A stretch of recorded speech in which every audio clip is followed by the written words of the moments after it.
Magandang araw. Tara, samahan niyo ako. Pagtapos naman sa Borobudur, meron pa tayong isa pang UNESCO World Heritage Site na pupuntahan. 1.5 hours away nga pala ito mula sa Borobudur at may makikita rin tayong mga temples dito. Dito pa nga lang sa entrance ay may display na kaagad ng UNESCO World Heritage Site. At yan ay ang absolutely stunning na Prambanan Temple. Mabubusog na naman ang mga mata natin. O paano? Tara na kaagad! Parked up outside in the old school. The new me back with the OU. The dog always find his way back home and it's so true. Medyo mainit nga pala nung araw na to pero malayo pa lang tanaw mo na kaagad yung mga temples dito sa Prambanan. Sa totoo lang hindi talaga makapaniwala yung mga mata ko. Sa may bandang entrance naman mismo ng temple, may makikita ka na may mga bloke ng bato dito na guhuna. Ang sabi nung isa sa mga lokal dito, nung nahukay daw yung mga temples na yan, ay ganyan na talaga, guhuna sila. So tara, pasukin natin yung isa sa mga temples dito. Ano nga bang laman ng mga temples dito sa Prambanan at ano nga ba ang history nito? Sa oras nga pala ng pagbisita natin, medyo maraming tao dito kaya medyo siksikan. Tapos ayan, pagpasok mo sa loob, may makikita ka na mga statue.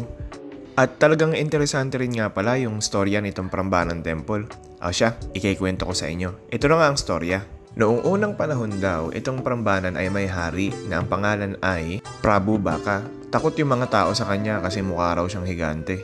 Mapayapa raw noon yung pamumuhay dito sa Prambanan hanggang sa inatake ito ng isa pang kaharian na tinatawag na Pengeng Kingdom. Ang hari nito ay si Bandung Banduwoso. Tawagin na lang natin siyang Bandung para mas madali.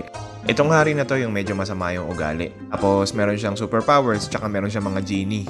Bali yung original na hari, meron siyang anak na babae na maganda. Na ang pangalan ay Roro Jongrang. Tawagin na lang natin siyang Roro para hindi mahirap. So andyan si Bandung, yung salbaheng hari na sumakop sa kaharian ng Prambanan tsaka si Roro. Gaya na lamang ng mga istorya, syempre na-inlove si Bandung kay Roro, pero ayaw ni Roro kay Bandung kasi nga masama ugali niya, di ba? Sino ba may gusto sa masama ugali? Kaso, hindi niya naman pwede basta-basta i-reject yung hari kasi pwede niya nga namang i-endanger yung mga tao sa Prambanan. So, nakaisip ng paraan ito si Roro. Sabi niya, o sige, pakakasalang kita sa isang kondisyon. Ipagtayo mo ako ng 1,000 templo sa loob ng isang gabi. O syempre, di ba sabi ni Bandung, ala, imposible yun, paano kaya yun? Pero sabi nga ng advisor ni Bandung, boss, meron kang mga genie, pwede natin pakiusapan yung mga genie na tulungan ka. Kaya nagsimula na yung pagtatayo, tapos grabe, ang bilis daw ng pagtatayo ng mga genie. Siyempre, genie yun eh. Nung nakita naman ni Roro na magtatagumpay si Bandung dun sa kanyang pagtatayo ng 1,000 templo, ang ginawa niya is inutusan niya yung mga servant niya na magsunog ng mga straw tapos gumawa ng ingay para kunwari mag-uumaga na.